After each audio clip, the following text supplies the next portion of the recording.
বউকে যদি বেতন দিতে হতো তাহলে কি অবস্থা হতো একটু চিন্তা করে দেখেন।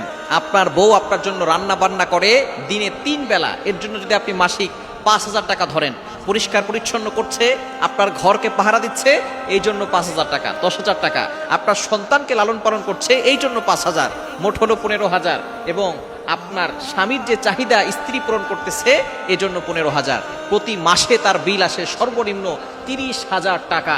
কিন্তু আপনি তাকে পকেট খরচ 500 টাকাও দেন না, আপনি তার সাথে কাজের বুয়ার মতো ব্যবহার করেন। খবরদার, আপনার স্ত্রীর অধিকার আছে আপনার স্ত্রীর জন্য কিছু টাকা হাত খরচের জন্য দিবেন, এটা আপনার দায়িত্ব।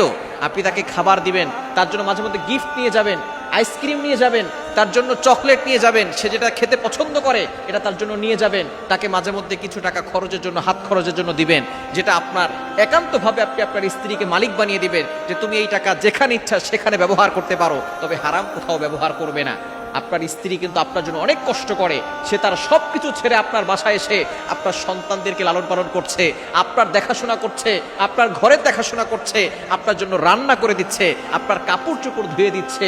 শুধু তাই নয়, আপনার চরিত্রকে হেফাজত করার জন্য, আপনার চাহিদা পূরণ করার জন্য সে সব সময় অক্লান্তভাবে পরিশ্রম করে যাচ্ছে। সুতরাং সেই স্ত্রীকে সম্মান করুন, স্ত্রীকে ভালোবাসুন, তাহলে দেখবেন দুনিয়াতেও শান্তিতে থাকতে পারবেন, আখিরাতেও আপনি নাজাত পেয়ে যাবেন।